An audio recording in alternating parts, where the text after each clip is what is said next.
Hey everybody, this is Sean. Um, I'm on week 3 of my knee replacement. I went to my first recheck yesterday and they took the 1 foot long bandage off and put some other smaller adhesive type bandages on my knee. And here's what it looks like.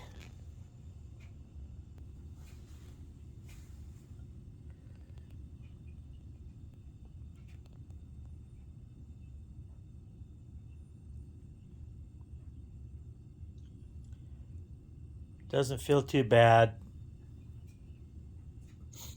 I got to walk on it a lot more. I'm still using the walker because my quad and knee is pretty weak. So,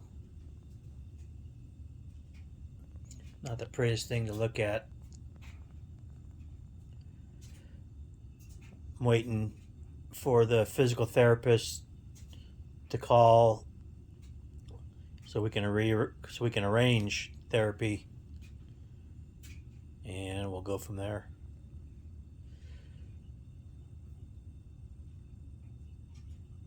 Can't do a lot, but so far no complications. You guys be careful, be safe. Bye.